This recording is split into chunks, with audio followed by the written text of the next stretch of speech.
Mga idol, magandang araw sa inyong lahat. Magandang umaga o hapon, anong oras nyo man ito mapapanood. Mga idol, nagpapasalamat nga pala ako sa aking mga subscriber lahat dito sa aking YouTube channel. So, salamat sa suporta nyo sa akin. At saka shoutout din sa mga taga-Canada, mga OFW natin mga kaibigan dyan. At saka sa Saudi, lalong-lalo na kay Ninong Ricky, shoutout sa inong. At saka kay Sir Dasala sa Las Vegas.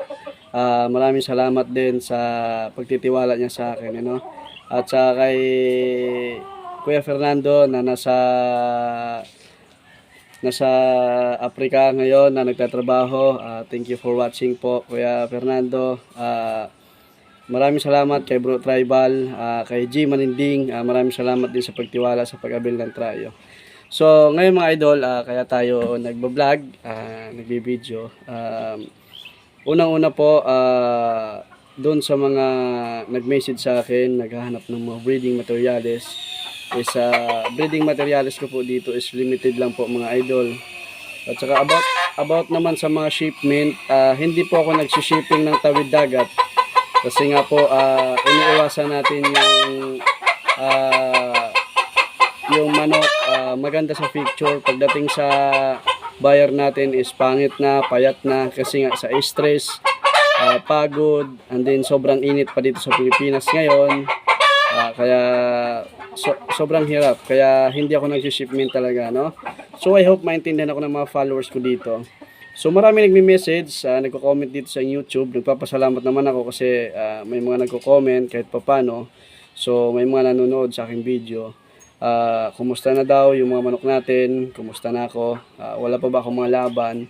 So mga idol, ngayon busy ako sa mga early bird ko kasi may mga tali na tayo. And then siyempre meron din tayong pinagkabusyhan na iba. Minsan may nagpapahanda sa atin. Siyempre minsan nasasabungan tayo, no? So yun ang mga ginagawa natin sa araw-araw dito lang tayo sa manukan, no? So dito pala, ma-advise ko dito sa aking mga followers, new followers ko dito, sa mga hindi pa nakakilala. Ako nga pala si Randy Tagliong, taga Santa Maria, Bulacan, Barangay Katmon po. Hindi po kayo maliligaw sa aking address pagka ni-research nyo kasi dito lang naman ako sa may Santa Maria, Bulacan, Barangay Katmon, no? So ako dito, hindi ako nagbebenta ng nagpapa-down payment sa mga katransaksyon ko. Cash on delivery po ang ginagawa ko or pick up po mismo dito sa manukan, no? So ito lang ma-advise ko sa mga new breeder, sa mga baguhan nating mga gustong mag-umpisa magmanok talaga.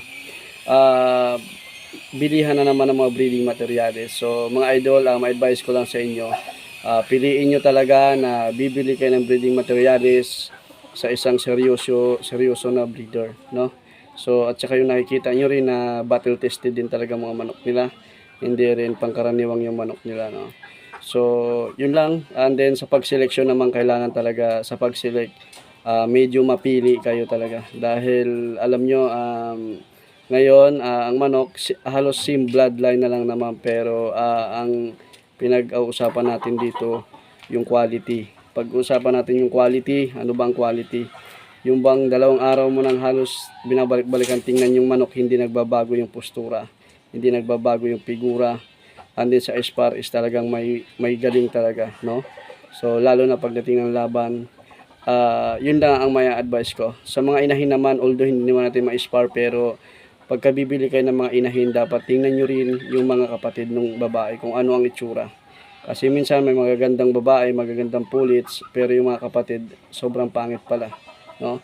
So yun lang ang ma-advise ko dun sa mga baguhan. I hope sana na lahat ng breeder, lahat ng kagaya kong breeder is magbebenta is yung talagang maayos. Hindi po yung pinagpilian na lang. Kailangan yung pili nyo, ibenta nyo. Yun po ang gagawin natin. Kasi kawawa naman yung mga new breeder na mag-umpisa, malulustay agad. Sayang ang pera.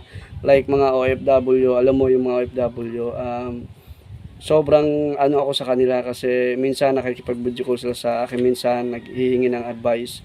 Ako kasi dito, pagka may buyer ako, like nakabili ng trayo sa akin, todo advice ako. Talagang minomonitor ko sila. Sinachat ko sila for the information na kumusta yung breeding nyo, ano nangyari sa breeding nyo, i-update nyo ako.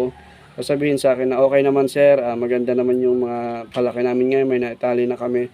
So masaya ako. Kumbaga ginaguide ko rin yung mga nakakabili sa akin kasi kakawawa din kasi sila eh. Kung saan sila magtanong, iba-iba ang programa na dumarating sa utak nila.